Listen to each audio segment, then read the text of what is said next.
Hi everyone, welcome back to the second episode of this Python only that is needed for data science. And in this video, we're gonna talk about on how you can go ahead and get started with Python, where we'll look into how you can write operators, working with different data types, expressions, variables, and a little more with the code examples. So, without wasting any more time, let's get into the video and starting up.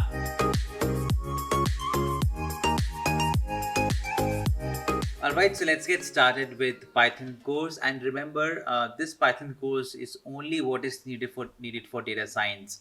I'm not gonna cover the entire OOPS concept or maybe like try, catch, exceptional handling. But what you're going to learn in this series, it will be more than enough so that you can go ahead and get started with data science, right? So that's it. Now let's look what we are going to cover in this video exactly. So in the very first video, in the previous video, we did learn how to install Python in your local system. In this video, we are going to learn how you go and get started with working with interactive shell. Then we're going to talk about expression values and operators. Then we'll talk in more detail what different types of operators we have in Python, what are the rules for precedence.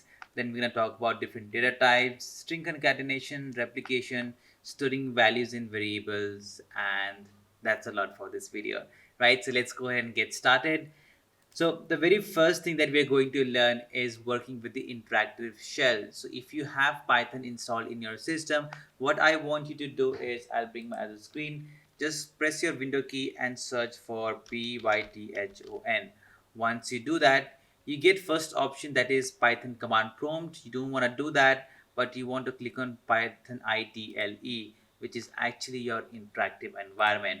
So this is just like a command prompt, but you can say a better version. It doesn't have that black screen, so you can just go ahead and start writing your Python code over here. So what is expression actually? If I bring my presentation once again, so the expression consists of values and operators, and they can always evaluate down to a single value. What does this actually mean? So you can see on your right hand side it says 2 plus 3. Now this is actually an expression where 2 and 3 are your values and this plus is your operator. Okay. Now if I go back to the Python IDL interactive shell and just go ahead and type 2 plus 3, right, and press enter, I get the value as 5. Now see, I didn't write any function, I didn't create a main class or function just like in C or C++. I just opened the Python IDLE and typed over there. So many people often say that this Python IDLE is just like a calculator. You may say it. So it's as simple as that. Just open IDLE and you can just start typing your codes over here. Not the best way to write your Python programs. We're gonna watch in the next video on how you can save your Python files. But to get started, the best place is Python IDLE. You can go ahead and type 2 plus 3 or maybe other values, right? Having said that, let's move to the next step, that is operators, right? Now if you come from C programming language or C++ or maybe if the Java, we have different operators in different programming language and it is very similar to in Python, right? So starting with the first, if you see double asterisk, it means exponent, and we're going to try it in the uh, IDLE. So if we write 2 double asterisk 3, it's going to give you the value as 8. Let me go ahead and just do it, right? Okay, so I just come here and write 2 double asterisk, where did it go to dish 8, no wait, 3, and I press enter. I get the value as 8. This is equal to 2 raised to the power 3, right? Coming back, the next operator we have is the percentage. Now symbol is percentage, but we call it modulus or remainder. Now if we divide 8 by 22, right, the remainder will be the output of this operator. Now let me go back again to the IDLE and type 22 modulus 6. The output is 4, right? Because 6 threes are 18, right? So when you say 6 threes are 18, you're left with 4 as a remainder, so that you get as an output, right? The next one that we have is double division, or it's also called integer division or float quotient. In this case, what it is going to happen, it is only going to give you the integer value when you divide it, right? It's not going to give you the decimal values as you would actually do in your division. So if we write 22 divided by 8, let's go back to our Python IDLE. If we write 22 divided or double division, right, by 8, it should give output as 2, as 8 to the 16, right? So 16, now we are left with right, so it's gonna go in decimals, right? It's going to go in decimal and will give you a value like 2.75, but we get the value only as 2. So if you want to get only the integer value, you should be using float quotient as your operator. The next one that we have is division. Very similar, okay, oops, very similar to our normal mathematics that we do. So if you divide 22 by 8, this will give you a decimal value, unlike in the previous one where we didn't have the decimal value as an output. Now we do have multiplication, subtraction, and addition, very similar that we do in other programming language. So I'm going to leave it so that you can go ahead and practice on your own. Let's go ahead and move to the next one that is very, very important. That is the precedence or the order of operation. Now, you see, we did have, if you remember from your high school fourth and fifth standard, we had a rule that we always follow BODMAS, right? Bracket, then off, then division, multiplication, addition, and subtraction. That is the rule we follow whenever we evaluate any of this mathematical expression. In the same way, programming language also has it, and in Python, we follow this following uh, hierarchy. So if you see any of the expression, the first thing that you're going to look at, does it have an exponent? If it does have, you're gonna first evaluate the exponent. Then you're going to evaluate multiplication, then division, then float quotient, then modulus, then addition and subtraction. And even before that, if you see any bracket, you're going to solve that bracket first. All right, so let me go ahead and pull up one expression on the screen. Here we have, for the sake of time, I just copied it. So you now see we have 5 minus 1 inside the parenthesis, that is the bracket. We have multiplication, we again have a bracket. Inside it we have another bracket, 7 plus 1 divided by 3 minus 1. So take a quick pause and tell me what will be the output. The output will be 16, and the weight will be calculated. It first we are going to evaluate 5 minus 1, that is 4. Then we are going to evaluate 7 plus 1, that is 8. Then we are going to evaluate 3 minus 1, that is 2. And as we proceed, we're going to follow the rule of precedence, and going to look if there's a multiplication first, we'll multiply it. If there's division first, we'll divide it. But even before, if it is in the parentheses, we are going to solve that parenthesis or the bracket first. So that was with the precedence in the Python programming language. Quickly, let's move to the next topic, that is the data type. So data types, Python usually supports 4 to 5 different type of data types. We're gonna talk a lot more in the next coming videos, but for this video we're gonna strict to only 3 data types. That is, the first one is integer, the second one is floating points, and third one is strings. So integer are ranging from -1, -2, 0, 1, 2, 3, 4, 5. They do not include the decimal values. Whereas if you want to store the decimal values, we have a data type dedicated. It's called floating points numbers. Very, it does supports negative and positive points. With the same time, it has decimals. So if you want to store decimal, make sure it is a floating point data type. But you need not do it. Python is very. We're gonna look into it and how you can do it. It's pretty easy in Python. The next one that we have are the strings. So strings are a single character or a collection of characters. You can put it in single quotes, maybe in double quotes, or even sometimes in triple quotes. Again, we're gonna study strings in very detail in the coming videos. So for now, just remember, if you want to store real number, just put it in the integer type. If you want to have it in the floats, it's going to be like decimals, and if you want to store series of characters, it's going to be the strings. Couple of things that is very interesting with the strings is you can actually do string concatenation and replication. So what is actually that? So concatenation actually means you can actually add two strings or two words. So let me go ahead and just read the definition that we have. The plus operator adds two integer or floating point values. We definitely know that, right? If you write 2 plus 3, it is going to evaluate it to 5. However, if you use plus sign with two string values, it joins the string as the string concatenation operator. So as you see in the screen, it says if we have Alice plus Bob and we use the plus operator, the output would be Alice Bob. Let us go ahead and just do it on the IDLE.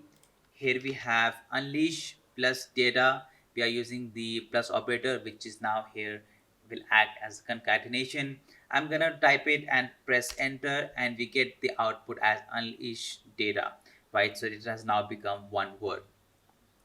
In the same way, Python also supports replication. So just with the addition, it would just concatenate two strings. If we use a multiplication operator or the asterisk, it is going to repeat the number of uh, strings that we have provided. For example, if we have Alice and just say into 5, it is going to repeat Alice 5 times. Let us go ahead quickly and do that too. All right, so I'll just write here Alice into 5, and ideally the output should be Alice 5 times. That is Alice 1 2 3 1 2 3 4 5. All right, so let's move to the next interesting topic that we have is storing values in variables. Now, what is a variable? Variable is like a box in a computer's memory where you can store a single value. Just if you want to use a value again and again, right? Remember we had variables in algebra like x, y, z, u, v, right? We had those variables in our algebra and also in our trigonometry and your integration differentiation. In the same way, we have variables, and these variables can take any values. And what values can be that? It can be your data type values, right? It can be your integer value, it can be your floating values, it can be your string values, and a lot more we are going to cover in the coming videos. So and how do you actually assign the value? So what you do is you use an equal to sign on your keyboard, which is also called assignment operator. So let's go ahead and quickly do it. I'm gonna move to the my IDLE screen and click here and write spam. Assignment operator is called assignment operator and is equal to 40. Now 40 is an integer data type, right? Remember 40 is an integer data type. So once I do that, the value has been assigned. But if I type it and press enter, you see it gives me the value as 40. Now, the interesting part is that if you go ahead and reassign it a value, say if I do it spam, okay, is equal to 35, right? And then again write spam, it is going to change the value. Now it is called overwriting of the values. Now, when a variable is assigned a new value, the old value is forgotten. Now, there are ways on how you can restrict it. You can declare a global variable, or you can just make sure that the values are not changed. We can again look at in the coming videos, but just make sure that you can assign a variable a value using assignment operator, and if you just assign it, its previous value will be lost. Let's move to the next one that we have is okay. Even before that, let's look at the couple of more example. Is if I just use another variable, that is x is equal to 2, right? Now I have a variable named x, and if I assign it a value as 2, and if I just do it, see, I get the value as 2. And if I just go ahead and try to add them, right? I'm gonna add these two. So what do you think? What should be the ideal output? Is it going to be spam eggs, just the way we had it? Okay, I need to put it on my screen, right? So I added x is equal to 2 and x value is 2 now. Now if I go ahead and type spam is plus x, now if you look at the previous example, you might feel it will give you the example just like unleashed data over here. But in our case, now since we have assigned a value to it, it is going to give us the output as 37, which is the value of spam is 35, added the value of x, that is 2. So it will give us the value as 37. Okay.